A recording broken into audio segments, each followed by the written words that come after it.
kind of all three of us right there up front for like that first half of the race. It kind of felt good knowing that I had this like my closest guys having my back, and then in that last part it was just like give it everything I had, and I was able to close with something crazy and get it. So I'm really happy with how it turned out.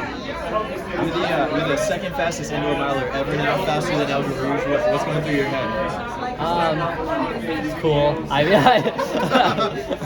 I've always been, I feel like I always get more thrill off of like, the actual like doing well on like a big stage part versus like a record part. But, still super happy to get that record, and I'm always still excited to see what I can do next and what else I can accomplish. Because I just started running pro, and I feel like I got a lot more coming. So. And did you get any confidence at all from that? I mean, you just finished and you looked like you felt good, obviously. Yeah, there was definitely a nice confidence boost. I'd say after that 3K, I was feeling pretty confident already, but to do this in like the event that I love the most and the one that I feel like I'm going for at Worlds, that makes me feel even better just because that's like, going to be what I'm doing soon. So. What's it mean to have a coach like Dathan Ritzenheim behind you and helping you and guiding you? Yeah, it's been gre's honestly. Dathan's a coach who really knows what he's doing with all his athletes, and I can always trust him to give me exactly what I need to become the best possible runner I can, and clearly in a few short months that has already done wonders for me, so I'm excited to see how it keeps going. What was the transition like coming out of the NCAA a couple years back and now, running pro? Yeah, I mean, obviously I had a rough end of my NCAA season. After I didn't run at the Olympics and all of that, I've had a lot of stuff pop back up for the rest of that year, which means I didn't really complete any of the goals I really wanted to. So, coming to this summer and this fall and like going into a pro lifestyle, I was really excited to just kind of get back out there and like be the person I know I am. And I feel like I've been able to really do that, and like the races I had in the summer and the 2 races I've had already indoors. And so, it's been, I think, great transition so far. Did you realize at the end of the race how close you were to the world record? Yeah. I think we briefly mentioned it as like a joke, and I was like, yeah, that'd be funny. But I mean, coming down the line, I thought it was kind of funny. There was like this one person was like standing in front of like the middle number, so I couldn't see how close I was. I was just like, I hope I'm like, I thought I was close. To be that close is kind of interesting, and it shows me, next year or something I might be able to actually get it. So yeah.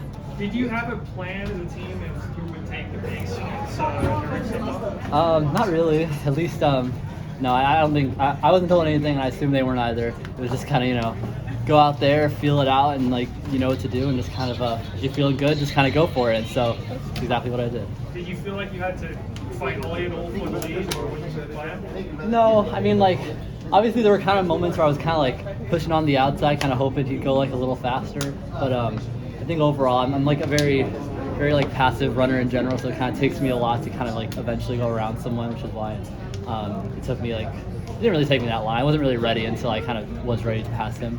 Yeah. How much of a factor was the crowd here today? It was a nice factor. I mean, I have, my parents, my sister and my cousin are all here, and just like all these people packed to like what seems at least to me like a relatively small stadium. It's just like kind of really exciting to kind of have like everyone getting even louder and louder as kind of like we got towards the end of the race. That was a really fun atmosphere. Yeah. That workout you did the other week with On, did you feel like you were ready for it today? Was I what for it?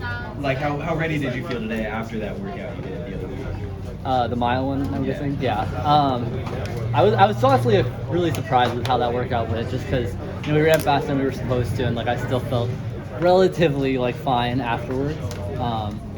And I mean, like I feel like it's really hard to let a workout determine how a race is gonna go. But after, I'd say more so my race than like that workout was really more telling of like what I was able to accomplish.